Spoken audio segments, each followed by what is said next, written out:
2019ની લોકસભા ચૂંટણી અને ગાંધીનગર કોંગ્રેસની બેઠક ખાસના ઉમેદવાર જે છે ડૉક્ટર સીજે ચાવડા આપણી સાથે છે અને એમની સાથે આજે સીધી વાતચીત કરશું.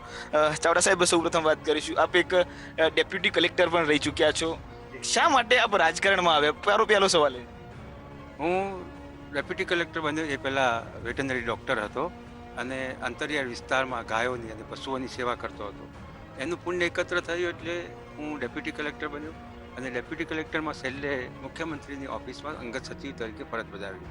પરંતુ મારો રાજકીય જીવ પહેલેથી હતો, એટલા માટે કે હું પ્રજા સાથે અને પ્રજાના દુઃખો સાથે પહેલેથી સંકળાયેલો છું. હું જ્યારે કોલેજમાં હતો ત્યારે પણ જનરલ સેક્રેટરી હતો. હું ડૉક્ટર હતો ત્યારે અખિલ ગુજરાતના વેટરનરી એસોસિએશનનો પ્રેસિડેન્ટ હતો. હું ડેપ્યુટી કલેક્ટર હતો ત્યારે પણ આખા ગુજરાતના GAS ઓફિસરનો પ્રેસિડેન્ટ હતો અને પહેલેથી જ હું રાજકીય જીવ છું. અને જ્યારે કોલેજમાં હતો ત્યારે હું ડિબેટમાં જતો, અખિલ ભારતીય કક્ષાએ જતો, ઇન્ટર યુનિવર્સિટી ડિબેટર હતો, ઇન્ટર યુનિવર્સિટી શીઘ્ર વક્તૃત્વ સ્પર્ધામાં પણ હું નંબર લાવતો હતો અને ચેસ એ મારો શોખનો વિષય હતો અને ઇન્ટર યુનિવર્સિટી ચેસ પ્લેયર રહ્યો છું.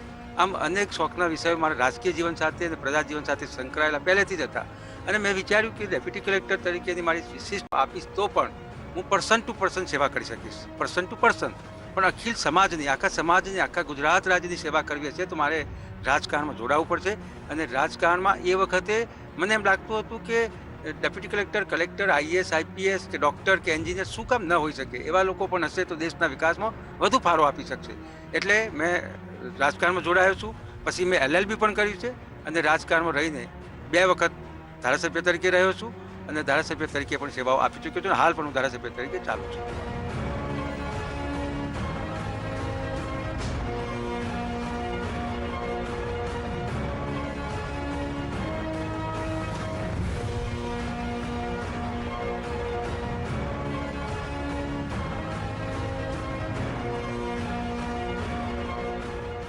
ખાસ એ પણ જાણવાની વાત કરીશું કે વર્ષ 2019ની લોકસભાની ચૂંટણી આવવાની હતી એ પહેલાં, એટલે કે જ્યારે ઉમેદવારોના નામ નક્કી થવાના હતા એ પહેલાં, જ્યારે પણ અમે આપને પૂછતા હતા ત્યારે આપ ખૂબ જ નિશ્ચિતપણે કહેતા હતા કે અમારી ઉમેદવારી ગાંધીનગર લોકસભા બેઠક પરથી નક્કી છે. એવું શા માટે? કેવો વિશ્વાસ? એવું એટલા માટે કે અમે છેલ્લા ઘણા સમયથી કોંગ્રેસ પાર્ટી ગુજરાતમાં જીતી શકે એવા ઉમેદવારોની કસરત કરતી હતી અને એવા ઉમેદવારો સાથે ચર્ચા પણ કરતી હતી અને આ સીટ કઈ રીતે જીતી શકાય એના ગણિતો મૂકતી હતી. હાઈકમાન્ડ, ગુજરાત પ્રદેશ કોંગ્રેસનું હાઈકમાન્ડ, દિલ્હીનું હાઈકમાન્ડ અને તમામ લોકો એક નિર્ણય ઉપર આવ્યા હતા કે અહીં ગાંધીનગરની સીટ ઉપર સીજે ચાવડા 2 વખતથી ગાંધીનગરની સીટ ઉપર ચૂંટાય છે. ગાંધીનગર જિલ્લામાં જિલ્લા પંચાયત હોય, તાલુકા પંચાયત હોય, મહાનગરપાલિકા લાવવામાં એ નિપુણ રહ્યા છે. મોદી સરકારની સામે કોઈ પણ વખતે ચૂંટણીઓ આવી ત્યારે હંમેશા કોંગ્રેસને જ વિજય બનાવી છે. કલોલ પણ એટલું જ પોઝિટિવ બળદેવજી ઠાકોરના લીધે રહ્યું છે. સાણંદ પણ ગ્રામ્ય વિસ્તાર છે અને કોંગ્રેસ માટે પ્લસ રહેવાનો છે. વિજલપુરમાં સીજે ચાવડા લડશે તો 100% આ સીટમાં પણ આપણે સરસાઈ ધરાવીશું. એમ 4 બેઠકોમાં સરસાઈ ધરાવવા માટે સીજે ચાવડા યોગ્ય ઉમેદવાર છે એવી અમારે હાઈકમાન્ડ સાથે ચર્ચાઓ અવારનવાર થતી હતી. એટલે વિશ્વાસથી કહેતો હતો કે આ સીટ આ વખતે અમે જીતવાના જ છીએ અને હું જ લડવાનો છું. ચાવડા સાહેબ, સંદેશ ન્યૂઝમાં આપનું સ્વાગત છે. ખાસ લોકસભાની ચૂંટણી અને ધારાસભ્યથી હવે સાંસદ તરફ કૂચ કરી રહ્યા છો, કેવી રીતે જુઓ છો? બિલકુલ આ વખતે સાંસદ બનવાનું જ છે અને આપે જોયું હશે કે ઉમેદવારી પત્ર ભરતી વખતે હજારોની સંખ્યામાં લોકો ઉમટી પડ્યા હતા અને મારી રેલીમાં જોડાયા હતા. અને એ દિવસથી અત્યાર સુધી જે કંઈ ચૂંટણી પ્રચાર ચાલી રહ્યો છે એમાં લોકો ખૂબ મોટી સંખ્યામાં જ્યાં જાવ ત્યાં મને મળે છે અને આશ્વાસન આપે છે કે આ વખતે ચોક્કસ કોંગ્રેસનો અહીંયા વિજય થવાનો છે. અને મને એમ લાગે છે કે રાષ્ટ્રીય અધ્યક્ષ અમિતભાઈ શાહ એમ કહેતા હતા, એમની પાર્ટીના કાર્યકરો, જીતુભાઈ વાઘાણીના પ્રદેશ પ્રમુખ એમ કહેતા હતા કે અમારે તો ખાલી ફોર્મ ભરવાનું, નોમિનેશન ફોર્મ ભરીને તો અમારા અધ્યક્ષ જતા રહેશે, પછી તો એ જોવાનું પણ નથી ને અમે 5 લાખ કરતાં વધારે મતો જીતીશું. એ લોકોને મારે કહેવું છે કે તમે એમ બોલતા હતા કે ફોર્મ ભરીને જઈશું પછી આવીશું જ નહીં, રિઝલ્ટ વખતે જ આવીશું. પરંતુ અમારી રેલી જોઈને, પ્રજાનો પ્રતિસાદ જોઈને, પ્રજા જે ઉમટી પડી અને અંડરકરન્ટ જે છે પ્રજાનો કોંગ્રેસ તરફી એ જોઈને રાષ્ટ્રીય અધ્યક્ષને આખા દેશમાં ભાજપની ટિકિટો હજુ ફાળવવાની બાકી હોવા છતાં, એ ચિંતા હોવા છતાં બધું છોડીને ગઈકાલે પાછા આવવું પડ્યું છે અને અમદાવાદની રેલીમાં જોડાવવું પડ્યું છે. અને અમદાવાદની રેલી પણ ગઈકાલે આપણે જોઈએ છે મોડો ખૂબ પ્રતિસાદ એમને મળ્યો નથી અને નબળો પ્રતિસાદ હતો. પણ એમની વાત એમની સાથે, અમારે એમની સાથે કંઈ લેવા દેવા નથી. અમે કોંગ્રેસની વાત કરીએ તો મને ચોક્કસ લાગે છે કે ગ્રામ્ય વિસ્તાર તો દર વખતે કોંગ્રેસની સાથે હતો જ, પણ આ વખતે શહેરી વિસ્તારના લોકો પણ ખૂબ મોટી સંખ્યામાં ખૂબ મોટી સંખ્યામાં મારી સાથે ઉપસ્થિત રહીને મને આશ્વાસન આપે છે કે આપણે આ સાહેબ જીતવાનું જ છે. અને મતદારો મોટી સંખ્યામાં દરેક જગ્યાએ જ્યાં જાઉં છું ત્યાં મોટી સંખ્યામાં ઉમટી પડીને મારી સાથે જોડાઈને, મારી સાથે કોંગ્રેસની વાતોમાં જોડાઈને કોંગ્રેસની 23 તારીખની રાહ જોઈને બેઠા છે કે 23 તારીખ આવે અને અમે કોંગ્રેસને મત આપી અને સાચા અર્થમાં લોકશાહીનું રક્ષણ કરીએ.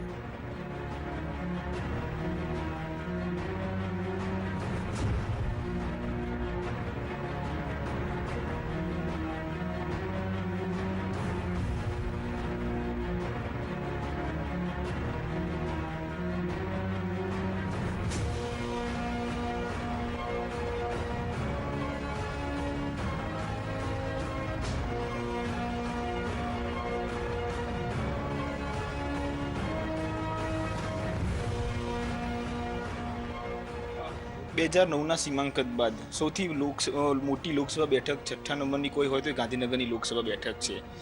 શહેરી વિસ્તારની વાત કરીએ તો શહેરી વિસ્તારમાં ક્યાંક કોંગ્રેસ નબળી સાબિત થતી હોય એવું લાગે છે. વિસ્તારમાં કેવી રીતે આગળ વધશો? કઈ રીતે નબળી આપ કહી શકો? જો તમે જાણતા હશો કે નરેન્દ્રભાઈ મોદીનું શાસન બન્યું એ પહેલાં નરેન્દ્રભાઈ મોદી ઉપર વિશ્વાસ મૂકી અને 2014ની લોકસભાની ચૂંટણીમાં આ લોકસભાની બેઠકમાંથી 4,82,000 મતો સાથે અડવાણીથી જીત્યા હતા. એ વાત સાચી છે.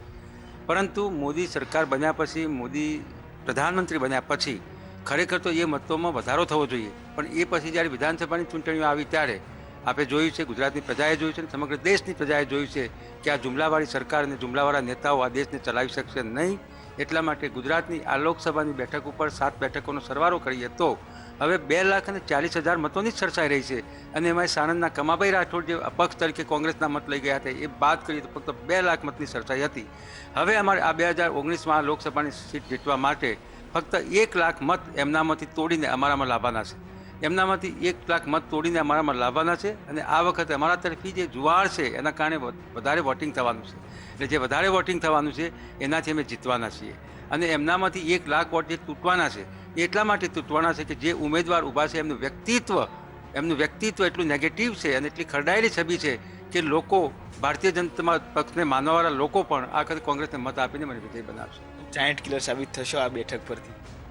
હંમેશા ગાંધીનગર જિલ્લાના અમે ધારાસભ્ય તરીકે હું હોઉં કે અમારા કલોલના ધારાસભ્ય બળદેવજી ઠાકોર હોય, અમે જાયન્ટ કિલર તરીકે જ સાબિત થયેલા છીએ. અમને જાયન્ટ કિલર તરીકે ચૂંટણી લડવાની મજા પણ આવે છે. એટલે હું અને બળદેવજી અને મારી આખી ટીમ એકત્રિત થઈ અને અમે આ જાયન્ટ કિલરને 100% દિલ્હી નહીં પહોંચવા દઈએ. કેટલી બેઠકોનો આશાવાદ? મેં પહેલેથી પણ કહ્યું છે અને આજે પણ કહું છું કે જે પ્રજા પરિવર્તન ઈચ્છી રહી છે અને પરિવર્તનનો જે પવન ફૂંકાયો છે ગુજરાતમાં, એના કારણે ગુજરાતમાં કોંગ્રેસની 16 લોકસભાની બેઠકો આવશે અને એમાં ગાંધીનગર લોકસભા પણ સામેલ હશે. ખુશી તો બહુ જ છે અમને, કે પપ્પા બહુ એક નાની જગ્યાથી આવે છે, ડેપ્યુટી કલેક્ટર રહી ચૂક્યા છે, લોકો સાથે કામગીરી કરેલી છે અને એમને ખબર છે કે કેવી રીતે વહીવટ કરવાનો, કે જેનાથી પ્રજાને કેવી રીતે ફાયદો મળશે. અને પ્લસ મોદીએ જે GST ને બધું લાવ્યા છે તેને મોડિફાઈ કરીને આપણે કેવી રીતે સારી રીતે કરવું, લોકોને ફાયદો થાય, એ બી એમને ખબર હોય છે. ચલો, મતો તો પપ્પાના એટલે લોકોના હાથમાં હોય છે. એટલે એ કેવી રીતે કેટલા એ લોકો કહે છે કે અમે આ વખતે અમે કોંગ્રેસને આપવા માંગીએ છીએ, એટલે હવે લોકોના હાથમાં છે. અમે એવી આશા છે કે બહુ મતોથી જીતશે.